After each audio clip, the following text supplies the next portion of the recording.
Bonjour, amis des Celtes. Aujourd'hui, nous faisons l'interlude 2, c'est-à-dire que dans cette vidéo, nous allons vous présenter deux personnes qui nous ont considérablement aidés dans notre étude sur les Celtes.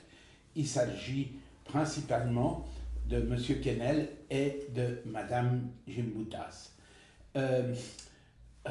Aujourd'hui, on va vous montrer certaines choses, comme par exemple ce magnifique casque de combattants celtes qui figure au musée de Berne. Ici, voilà notre celte rouge tel qu'il est représenté sur nos armoiries de celte rouge peuple premier. Regardez-le bien parce qu'il est très beau. Il est là qui se propulse dans le ciel avec sa tête de coq. Très beau. Bien sûr, les Celtes ne seraient rien sans les chevaux. Les chevaux, comme vous avez là aussi une représentation, les chevaux chez les Celtes, c'est des chevaux sont rois. D'ailleurs, un des noms pour cheval était Eporedorix. Eporedorix, Rix, ça veut toujours dire roi, donc le roi des chevaux.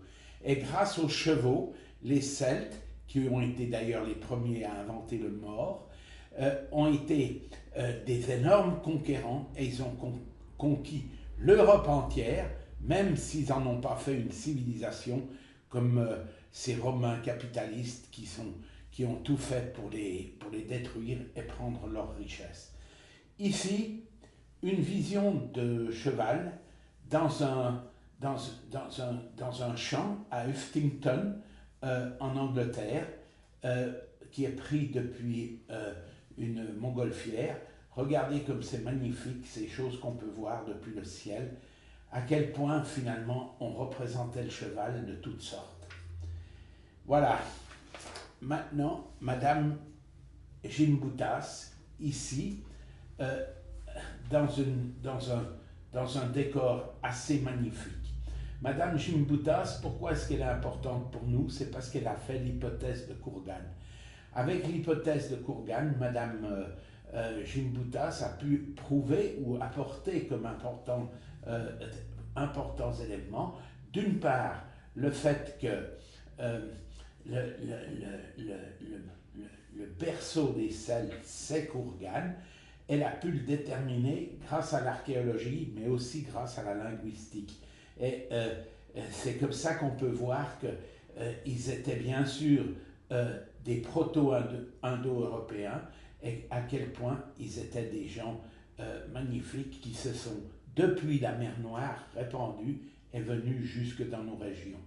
Alors, merci Madame Gimbutas, elle qui a aussi écrit un livre magnifique sur les déesses de l'époque, des déesses magnifiques. Ici, elle est en déesse vivante. Vous voyez, c'est magnifique. Madame Gimbutas, depuis toute jeune, la voyez ici avec son ami, parcourir les sentiers de Lituanie avec son petit seau à la main, où elle prélevait régulièrement des petites choses qui lui permettaient de déterminer ensuite l'archéologie de ces pays dont elle a si bien su faire les descriptions.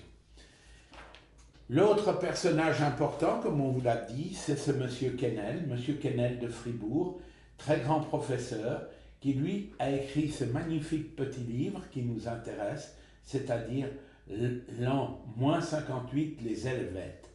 Pourquoi est-ce important? Parce que d'abord, ils avaient fait, c'est comme on a dit, ils avaient les chevaux, ils ont pu conquérir, mais surtout, ils ont pu quitter la Suisse.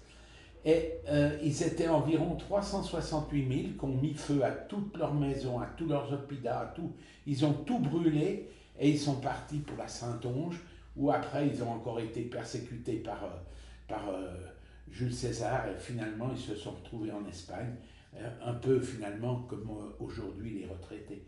Et alors, ce monsieur Quesnel, lui, il a vu il a inspecté tous les restes de ce qu'on a retrouvé après le fait que tout a été brûlé. Notamment, il s'est intéressé au Mont Vully, dont il a fait un très beau livre avec d'autres, et aussi à l'Athènes, qui est un endroit où on a conservé et où on a créé l'Athénium, qui permet de montrer tout ce qui concerne notre peuple premier, les Celtes.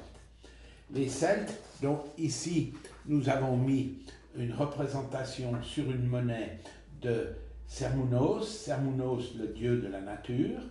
Voilà, Cernunnos ici, magnifique, représenté presque comme un être vivant, magnifique Cernunnos. Et ici, Cernunnos complet, voyez, toujours assis dans cette position de yoga, en tenant fermement dans sa main ici un serpent cornu, comme une vipère cornue, ici le sanglier, ici le cerf dont il porte les bois, vu qu'on les retrouvait dans les forêts, les cerfs perdent leur bois.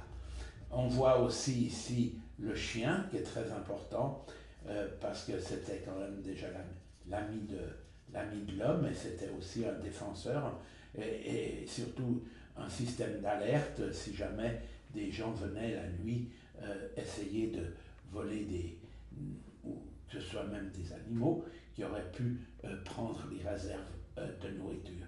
Voyez les torques aussi, très magnifiques.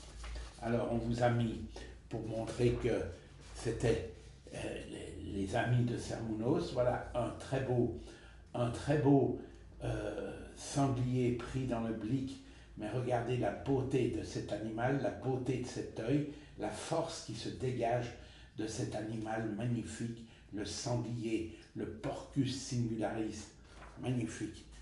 Voici la vipère cornue, donc en train de nous montrer sa petite défense, sa petite langue méchante. Ici, la bouche ouverte qui nous montre ses dents. Ah, c'est quand même un animal, hein? C'est un animal de chez nous, la vipère cornue, attention. Voilà, donc vous avez vu toutes ces choses magnifiques. Et pour terminer, je vais vous mettre le feu pour dire que c'est le feu des Celtes. Vous voyez, on fait le feu des Celtes. Une fois de plus, nous mettons le feu à tout ça. Vous voyez notre sanglier, les pommes des Celtes, tout est celte, tout est magnifique. Vive le celtisme, vive le peuple premier des Celtes. Nous sommes heureux que vous intéressiez à ces gens magnifiques. Merci à tous.